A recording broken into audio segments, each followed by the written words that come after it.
రాష్ట్ర రాజకీయాలను మలుపు తిప్పిన యువగళం పాదయాత్రపై రూపొందించిన పుస్తకాన్ని డిప్యూటీ సీఎం పవన్ కళ్యాణ్ కు మంత్రి నారా లోకేష్ అందజేశారు.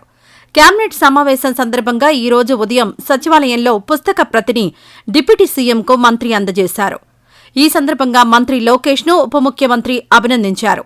జగన్ రాక్షస పాలనపై సమరశంఖంలా యువగళం అంటూ యువగళం పుస్తకంపై పవన్ ప్రశంసలు కురిపించారు. అలాగే ఇతర మంత్రులకు కూడా మంత్రి లోకేష్ యువగళం పుస్తకాన్ని అందజేశారు. ఈ సందర్భంగా పవన్ మాట్లాడుతూ నాటి రాక్షస పాలనపై ప్రజలను చైతన్యవంతం చేయడంలో యువగళం పాదయాత్ర సఫలీకృతమైందన్నారు.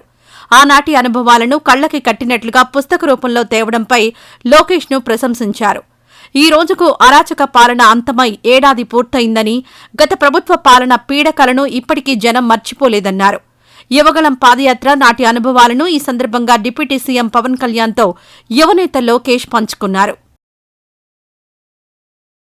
ఈ వీడియో నచ్చితే లైక్ చేయండి. అలాగే మా ఛానల్ ని ఫస్ట్ టైం కనుక చూస్తున్నట్టయితే ఇప్పుడే సబ్స్క్రైబ్ చేసుకుని పక్కనే ఉన్న గంట సింబల్ ని యాక్టివేట్ చేసుకోండి. అప్పుడే మేము పెట్టే ప్రతి వీడియో మీకు నోటిఫికేషన్ గా వస్తుంది. అలాగే ఈ వీడియో పూర్తిగా చూసినందుకు ధన్యవాదాలు.